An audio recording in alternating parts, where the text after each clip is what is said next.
I want to close this this talk on a few bits of advice on how to navigate that complex world that food communication has become since all those blogs have appeared and since social media have become such a big part of it. And the first advice is that I would give is in relation to the credibility thing, is to pick your sources. You really, as a reader and as a consumer of information, it's really your responsibility to curate the information that you want to read. And by that, I mean that it's up to you to decide who you want to read. It does take some investment of time initially to decide, to discover. You kind of have to go out and hunt for the blogs and the websites that you're interested in. It takes some time and some... you need to be a bit of a detective. You have to find a blog that you like and then look at the blogs that they link to, because possibly they're kind of in the same vein. So there is an effort on the part of the reader to select the sources that the reader finds of value and credible.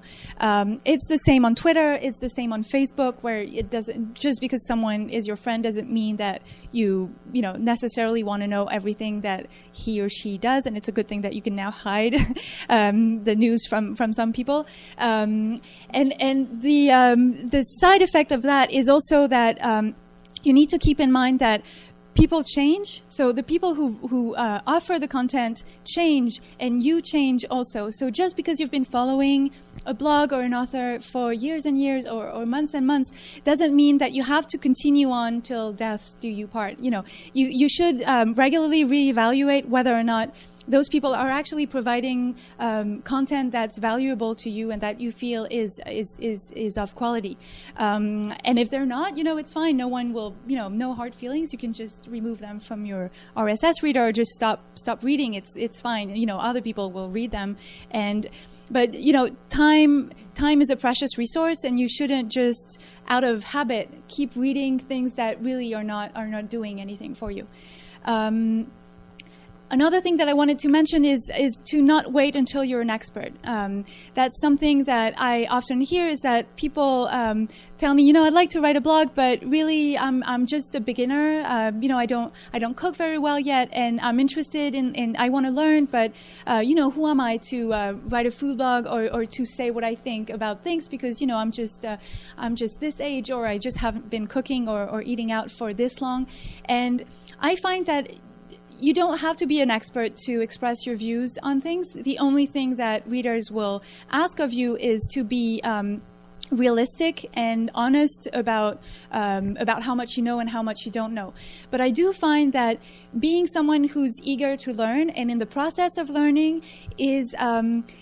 this is the perfect stage at which to create a blog for yourself, and this is something that we're actually talking about with the level 2 students, because their assignment is to create a blog for themselves, and the learning curve as a chef in training is something that's great to document, because it's a great resource for them to keep track of all the things, of the great many things that they're learning, so that 2 years from now they can look back and remember that that really great class that they attended where they learned this or that, because they might have forgotten otherwise.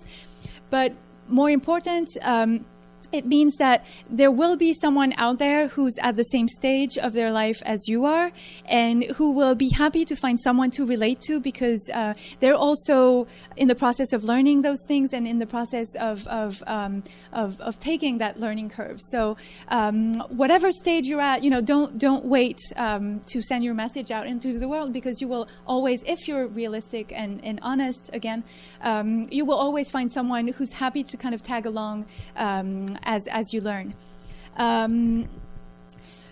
Another thing that I want to mention is that this new world of blogs and social media is a fantastic opportunity to interact with like-minded people. So I was earlier saying that that writing allowed you to connect, and certainly whether it's in the comments of your favorite blog or through Twitter or through Facebook, you just have so many opportunities to jump in and take part in conversations and just share your ideas and share your thoughts, even without having a blog of your own. Just joining the conversation and being a part of it is a real enrichment. I do want to mention that it's good to be nice.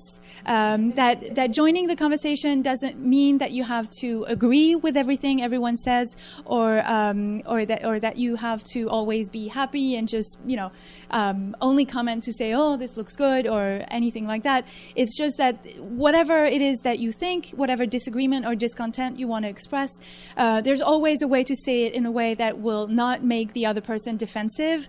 And it's just a general thing, I mean, in life in general. But I find that on the internet, because you don't see people face to face, a lot of internet users tend to forget that the same rules of respect and politeness should really apply.